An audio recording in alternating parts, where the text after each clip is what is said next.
I'm Chris Hansen here in New York City. Right now in a special edition of Crime Watch Daily, the husband, the wife, the knife.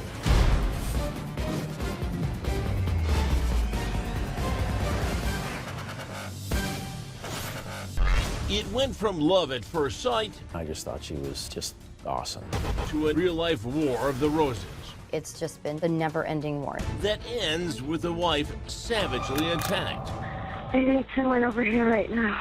I've just been attacked and tried to kill me. And the husband with a butcher knife in his back. What is being said while this is going on? You're a dead man.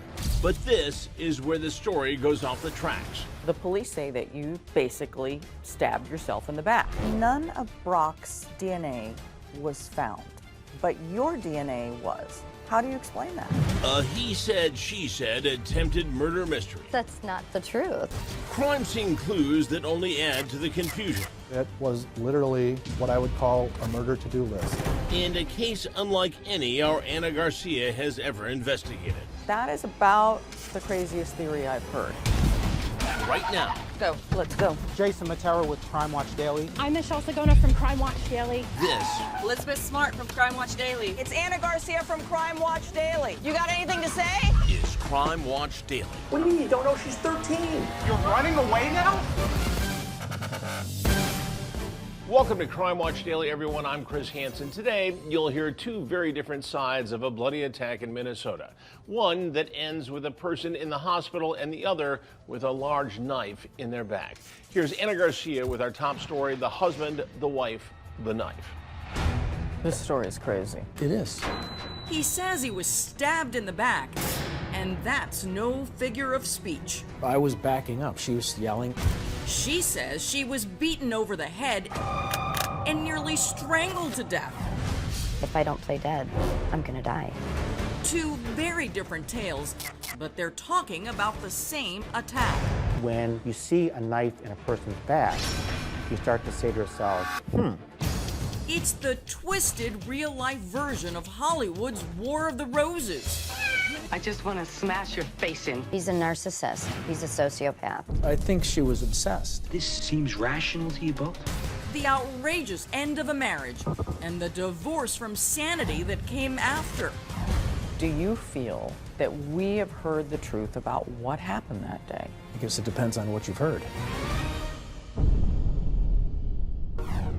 It's always rose-colored glasses in the beginning. Leigh and Brock Orwig know that now. So tell me about how you met. I was at the University of Michigan, and I thought she was terrific. Smart and pretty, and I mean, I just thought she was just awesome. And Leigh must have thought something similar, though she's less open to talking about it now. He says that when he saw you, he just thought you were the most beautiful thing ever. That's nice. When I first saw him, there was a part of me that just said, you know, I knew we would be together. The two went on to date nearly 10 years before finally tying the knot. Boy, have things changed since then. At what point do you believe that the marriage started to unravel? Probably right before we had our daughter. It was roughly 4 years after they got married. My daughter, or our daughter, was born with some special needs. She had some significant neurological issues. Issues Leigh says she mostly had to deal with on her own due to Brock's work schedule. He was gone 99% of the time, and that was very difficult. But Brock says that's not why their marriage fell apart. I realized that Leigh's drinking was impacting her ability to care for our daughter. An accusation Leigh vehemently denies. Either way. Who initiated the divorce? Brock did. Were you surprised? Yeah, I was playing soccer, and I was approached by a stranger on the soccer field that served me with divorce papers in front of the entire team. And if you thought things sounded ugly before. Since the day the divorce started, it's just been the never-ending war. To be more specific, Leigh says that in the years after their divorce, Brock has waged a nasty smear campaign, painting her as an alcoholic who can't take care of their child. But then, Brock says Leigh's the one who went on the warpath. Leigh made all sorts of allegations about me, that I had beat her. I heard allegations that I had been beating our daughter. And obviously, none of those were true. True or not, over the course of at least 7 years, Leigh and Brock Orwig would find themselves facing off in family court more than once. That's a long time to be butting heads with someone. It is. Brock tells us Leigh was eventually awarded sole custody of their daughter while he was ordered to pay child support plus alimony. Leigh tells us Brock filed for bankruptcy and that she's seen little of that money. And that's basically where things stood between the Orwigs in the weeks before the morning of November 6th. We'll call it the event. So leading up to the event of November 6th, Leigh and I had very little contact. It was infrequent at best. On that, Leigh and Brock agree. Everything after? Brock refers to that day as the day of the event. How convenient for him. First, what Leigh says happened. I had gotten her out to the bus, got her on the bus. I went back inside and started typing an email on my computer. I was not even halfway through the email when I felt something hit my head. Leigh says that in the split second that followed, she was stunned. That was when I got up and I turned around and I looked behind me, and here's this guy wearing a dark knit cap with a blonde wig, dark clothing, with his arm raised up, and he was about to strike my head again. A complete stranger, as far as she knew. I don't know if he had a nylon covering his face or not. I just remember seeing a big smile on the face, and his nose looked flat. I had no idea who this was. And she says there was no time to figure it out. That the man hit her head at least 15 more times with what was later found to be a 2x4 in a tube sock. He dropped the weapon at one point in time, but then he started to go for my throat. And it got to the point where I knew that I just couldn't fight him off anymore. In that instant, Leigh says she decided the only way to stay alive was to play dead. I'd have to hold my breath. And she says it seemed to work. According to Leigh, the assailant loosened his grip and left her on the floor, before eventually coming back to tie up her arms and legs with rope. Leigh says next, the man stuffed pills in her mouth, then wrapped her head with a towel and poured what she believes was alcohol down her throat. It kind of tasted like vodka. But that's where I had to stop her. Why would her attacker go to all that effort if he thought she was already dead? What do you believe was the purpose of putting pills and maybe vodka in your mouth down your throat? That was his third way of trying to kill me, if I wasn't already dead. She says thankfully she was able to spit out the pills when the man wasn't looking, but that he still wasn't done. I could hear him in my knife drawer, and then I thought, oh my God, I'm totally dead. This is it. He's gonna stab me to death. But as she braced for that end, she says the man suddenly untied her arms, grabbed her left hand, and put the tips of her fingers on the knife handle. Then he did the same thing with my right hand. At that point in time, he put a blindfold over me. I could hear him grab my keys, and finally, he exited. That's when Leigh says, with her legs still tied, she jumped up, locked the door, and stumbled to her phone. I need someone over here right now. I've just been attacked and tried to kill me. Okay, who tried to kill you? I don't know, some guy. I didn't know where he was. I could see that the small door to the garage was open a little bit, and that's when I told the police. I'm trying to keep the door locked. He's in my garage right now. Okay. You don't know? I'm very scared. Then Leigh says, as she talked to the dispatcher, I heard the screen door to the side door open. And somebody just tried to come back into my side door. Please send someone right now.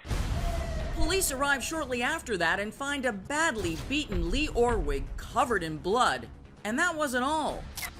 In the detached garage, Detectives find something she definitely did not mention on that call. Her ex-husband, Brock Orwig, face down on the concrete, a butcher knife sticking out of his back.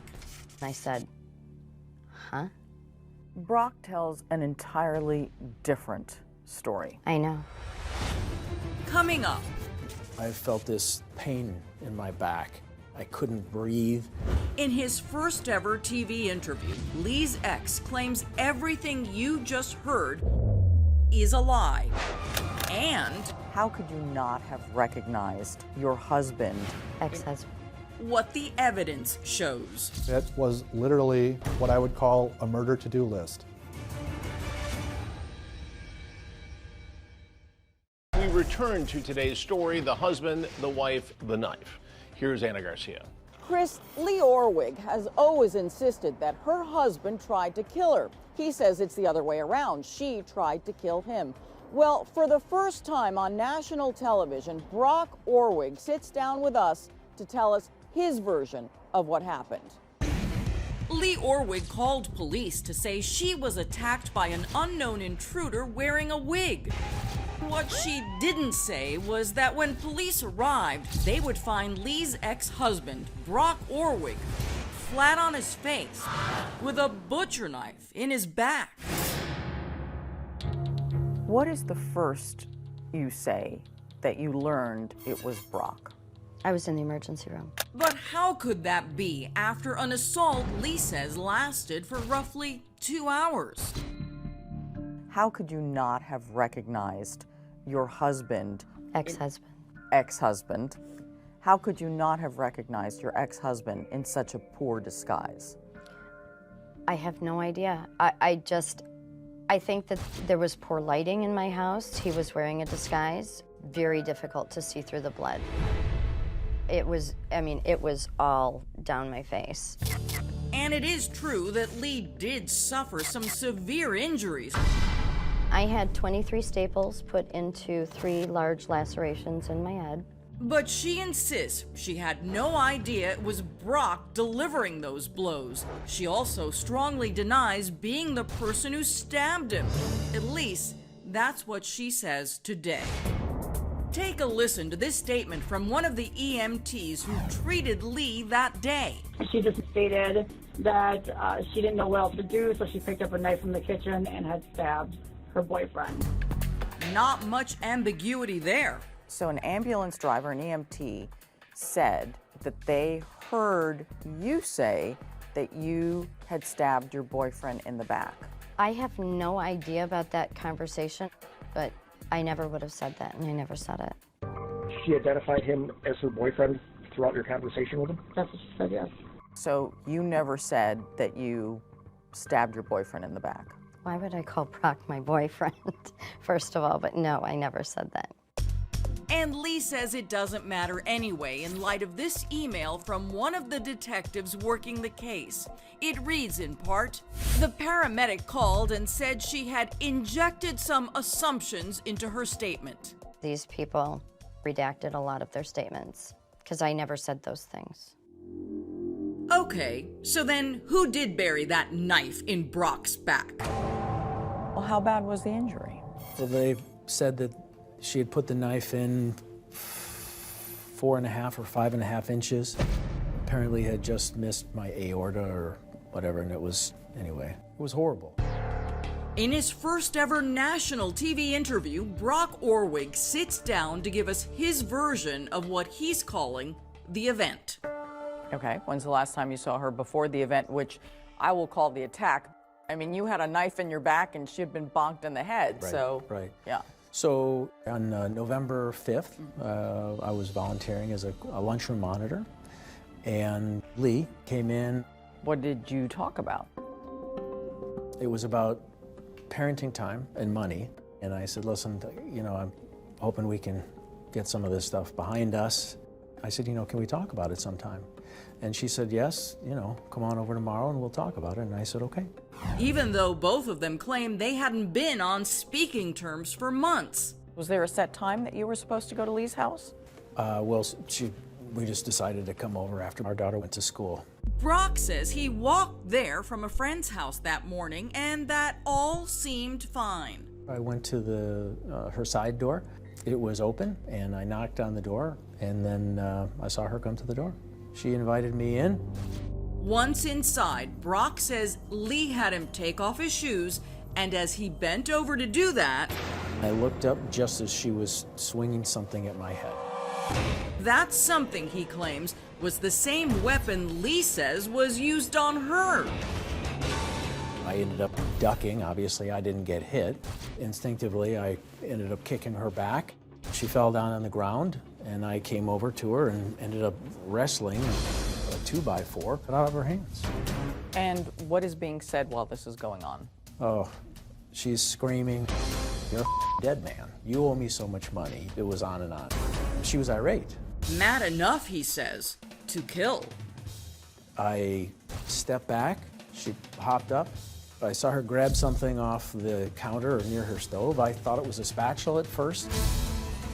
I realized very soon after that it wasn't. And she had a butcher knife in her hand. Brock says after that, he started backing away from the kitchen and into her living room. It was clear that she wasn't going to stop, and I had to defend myself. And this is the part that haunts me, and I feel horrible about it. With the 2x4 he wrestled out of Leigh's hand, Brock says he had no choice but to swing. It just made her madder. So I hit her again, and then finally I hit her a third time. Then she was stunned.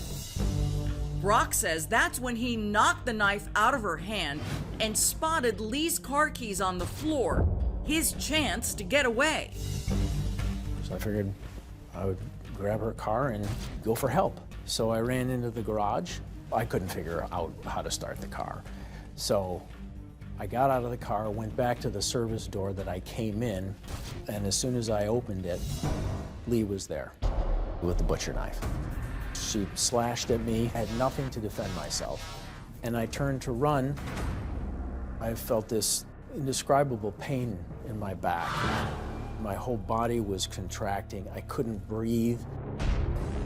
All I remember is falling to my knees, and then everything went black. I woke up in the hospital sometime later that day. Detectives were there waiting to take a statement. So tell me again, how long were you in the house actually? I think it was like 45 seconds. Oh, so you were just in the house briefly? A far cry from the 2 hours Leigh says the attack lasted. But just like with Leigh's account, I have a few questions. Of course. When she came at you, right, why didn't you just turn around and run? I was inside. But the kitchen is here, the door is here, and you're here. And if she's by the kitchen, that means the door is closer to you. No, it doesn't. Do you want me to draw a picture of what it looked like? well, if he was offering. The door here is going to be just like the door you walked in, and then you're going to walk us through what happened. Okay, so you walk in. She swung this thing at me. I ducked. I ended up kicking her back. She fell into her oven or stove. All right, so let me stop you right there. If I'm in approximately the same area which you were in, and she falls, you at this moment had every opportunity to leave, to get out and run away. Nothing was blocking you. Why didn't you run? I was in shock. I didn't know what to do. It didn't even occur to me. Not the most satisfying answer. And just what does Leigh think?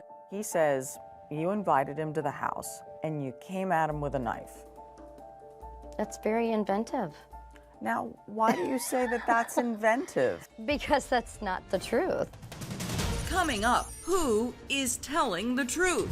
Police are about to offer up their own theory, and it may be the most unbelievable thing you've heard yet. There were some circular blood stains that were located right next to a bobsled in the garage. Those blood stains showed me that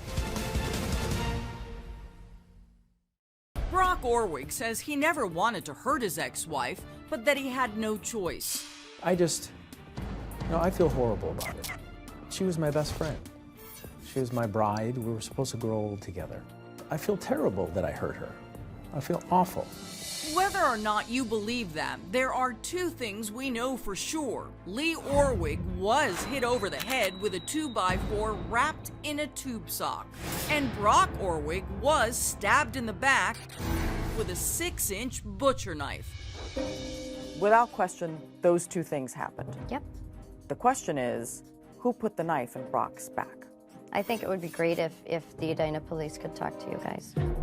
And we've been trying. Unfortunately, police in Edina, Minnesota have declined to be interviewed at this time. But in the aftermath of the Orwig attacks, they did release their own video which explains their investigation. We had over 300 pieces of evidence in this case, which is extraordinary. Now they just had to match the right evidence to the correct story. If you listen to Brock Orwig's story, he shows up, he's attacked literally at the doorway or just inside the door of the home by a crazy woman with a knife. She's flailing knives, slicing into his skin. And detectives find what looked like defensive wounds on his arms. But crime scene investigators were suspicious. Each one of those cut marks were superficial in nature. That's how I would classify them, and they were very linear to one another on his arm, whereas they could be potentially self-induced. And then there was Brock's story of how he escaped to the garage. He chooses to run out of her home, and instead of going to the street where there's a bus stop and cars driving by constantly, he chooses to run into her fenced-in backyard and then into her closed garage. Of course, Leigh tells a very different story. And police do find multiple pieces of evidence to support that account, including the ropes and blindfold Leigh says Brock used to subdue her, the booze and pills he allegedly stuffed down her throat, and even the wig and hat she says Brock wore. But when they test DNA found on that wig and hat, none of Brock's DNA was found. But your DNA was. Yep. How do you explain that? My DNA was found on the outside. Okay, say I'm wearing a wig. No, you weren't wearing the wig, I right? wasn't wearing the wig. Okay. Say I'm wearing a wig and I'm hitting somebody like this. Mm-hmm. You get blood spatter coming up every time you hit. So of course my DNA is going to be on the wig. It's my blood spatter. And court documents show that synthetic hair fibers determined to have come from the wig were found on Brock's jacket. Then again, it's what police didn't find on Brock's jacket that really gave detectives pause. He had slices on his arm that he claimed were caused by her attacking him. There's no corresponding slices in the jacket sleeve. That he got stabbed in the back, there's no corresponding knife hole in the back of the jacket. But there was still something else about that jacket. Stuffed inside one of the pockets, a slip of paper. On one side, a hand-drawn map leading to Leigh's house from where police would eventually find Brock's car, parked just down the street from his friend's place, 8 miles away. And on the other side of that paper, A handwritten list of multiple items that basically I believed were likely used in the commission of this crime. booze, knives, basically all the things Leigh included in her story. It was literally what I would call a murder to-do list. Conclusion? The totality of everything we saw told us that the story of Leigh Orwig was correct and the story of Brock was contrived and incorrect. Brock Orwig is arrested and charged with 3 counts, including first-degree burglary, second-degree assault, and first-degree attempted murder. But if police didn't believe Brock, that means they still had to account for how that knife got into his back. Hold on, this may just be the craziest thing you've heard yet. There were some circular blood stains that were located along a wall, actually right next to a bobsled in the garage. The geometric shape of those blood stains showed me that they likely fell pretty much straight down. In putting everything together, I felt that that knife was, the way it was in his back, I felt it was something where he may have also put that knife to his back and actually backed into that sled, and those blood stains fell to the ground. That's right. According to investigators, Brock Orwig wedged a giant butcher knife into a crease in that toboggan. then made a potentially suicidal move. But you don't really believe that Brock put this knife in his own back, do you? Yeah, I do. You believe that? Yeah, I do. Why would he put a knife in his own back? Because when he tried to come back into my house and realized that I wasn't dead, that must have been his plan B. But doesn't that sound crazy, Leigh? Yeah, but Brock is crazy. Sorry, but he is. Up next, Brock Orwig is going to trial, but says he's not backing down. There's no question she set me up. And that is about the craziest theory I've heard. Can prosecutors really convince a jury Brock put a knife in his own back? What really happened here? Now let's head back to Minnesota and our Anna Garcia with today's all-new investigation, The Husband, the Wife, the Knife. Chris, Leigh Orwig says that her ex-husband tried to kill her, but he says it's the other way around. She tried to kill him. So who would the jury believe? Brock Orwig lied when he said his wife invited him into her home, then stabbed him in the back. At least that's the conclusion police and prosecutors in Edina, Minnesota came to after examining over 300 pieces of evidence. I was charged with first-degree premeditated attempted murder. And as for how Brock was stabbed, that is about the craziest theory I've heard. The police say that you took the knife and you stuck it in the wedge of the toboggan and that you basically stabbed yourself in the back. That was their theory. Did you? No. No. But that would be one man's word against the state of Minnesota. And if either side wanted to win their case, they would have to convince Bob. What was your role in all of this? I was the jury foreperson. It wasn't Bob's first time serving on a jury, but he says as soon as he heard the opening arguments, he knew he had his work cut out. I'm saying to myself, what's going on here? We're hoping that between the both sides would come back to us and give us the information that we can make an informed decision. If only it had been that easy. Though no cameras were in the courtroom, the prosecution quickly set about disproving Brock's story, starting with the day before the attack, when he says he ran into Leigh at their daughter's school and she invited him over. Is that true? No, we weren't on speaking terms. I was surprised that he was there. You could have cut the air with a knife.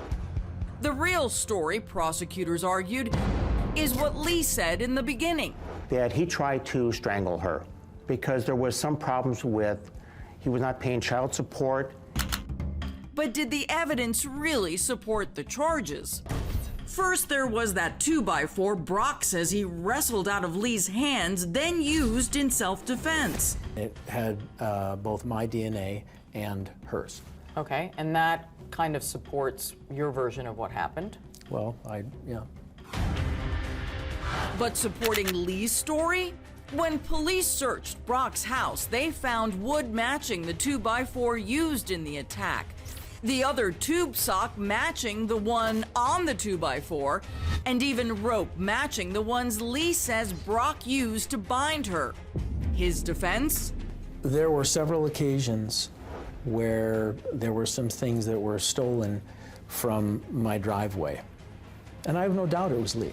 What was missing? Yeah, there we go. So what was missing was the 2x4, one of my socks, and there were pieces of rope that I had used on my friend's boat.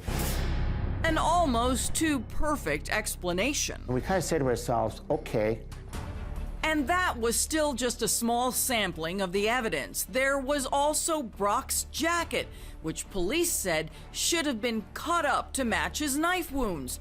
But Brock says he was already half out of his jacket before the knife ever came out.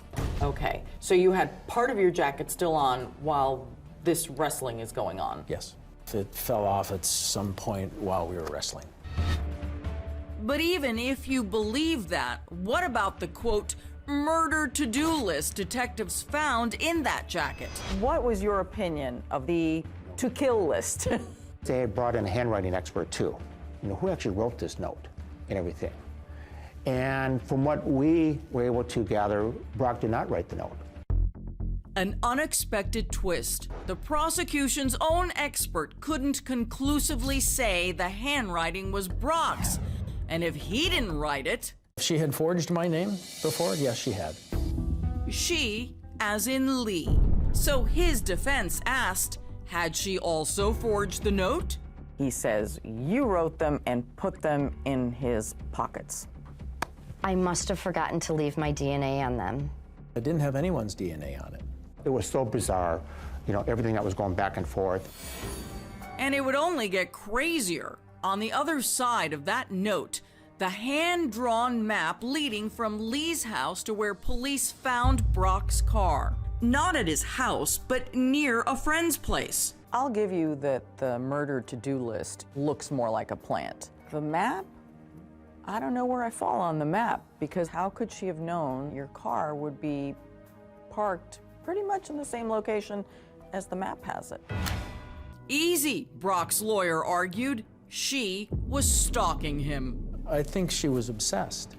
And believe it or not, the jury was listening. Was Leigh stalking Brock, watching every move of him? So you think that's a possibility? It's always a possibility. So you didn't immediately say, well, the only person who could have known this information was Brock, therefore Brock made that map. No. Reasonable doubt? So then he suggests maybe you were following him. Was I following him while I was chasing him with a knife? I don't understand. And of all the evidence presented at trial, both sides argued it was that knife that said the most. Here's something I don't understand about the knife in your back. The blood on the handle of that knife belongs to you. How is that possible? I don't think that was my blood. I think that's hers. It's not her blood, it's yours. I don't know about that. Really? Yeah. Hold on. Yeah, please.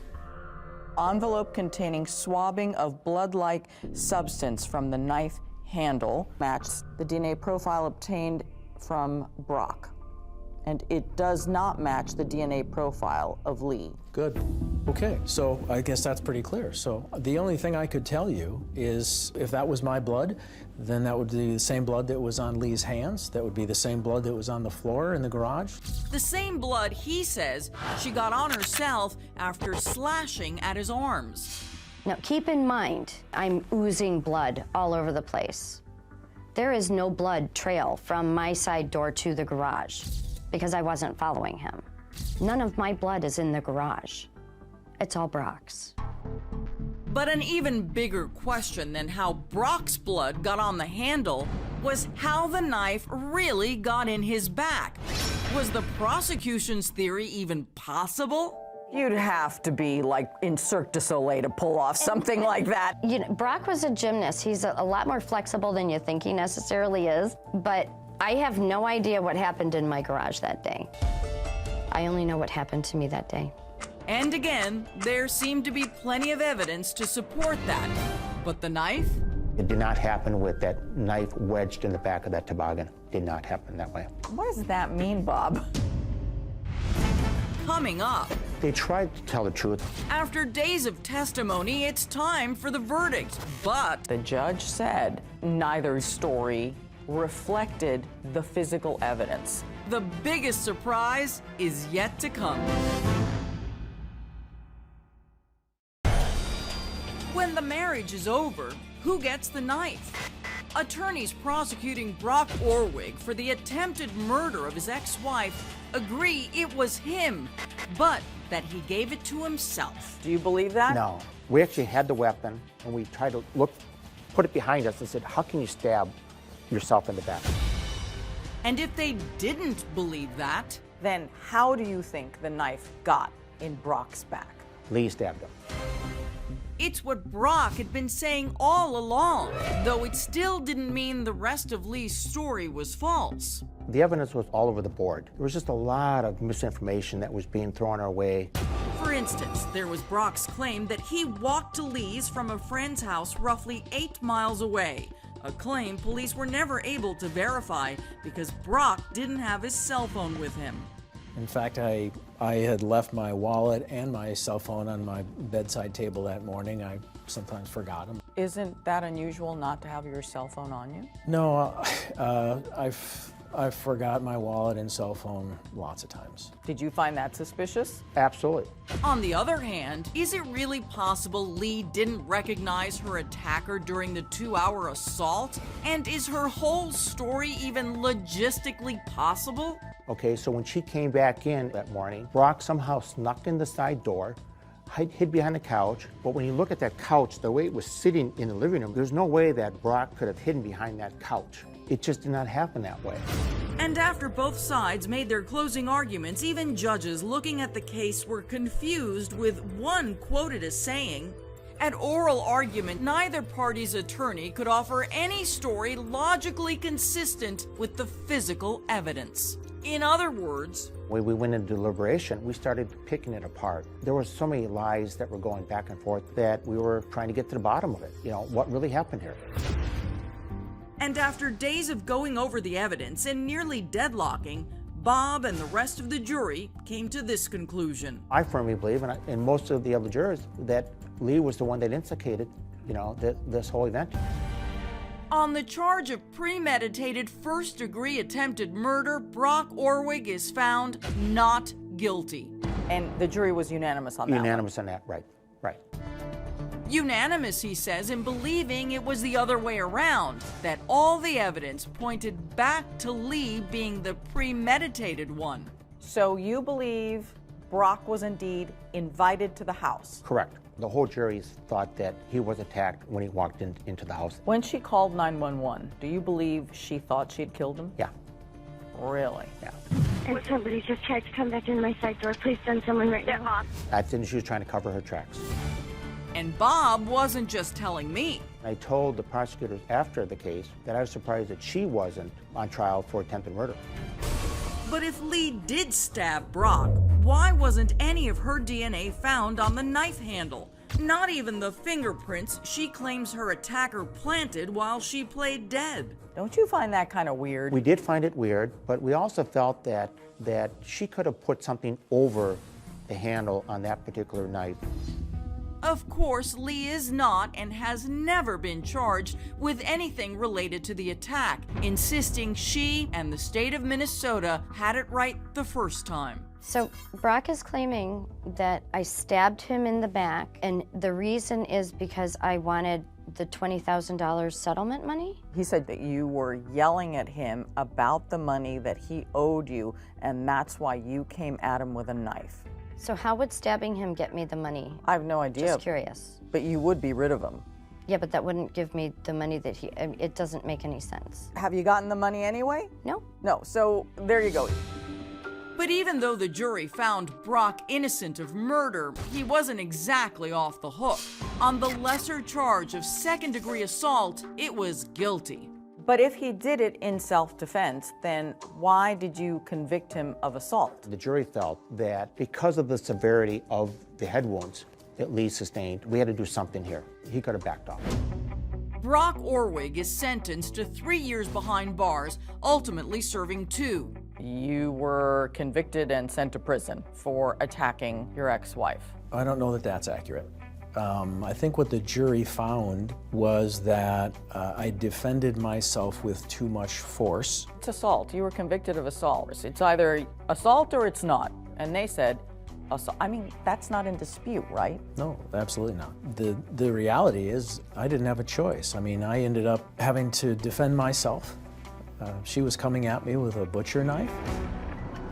Brock is now out on parole and says he's just trying to put the whole thing behind him.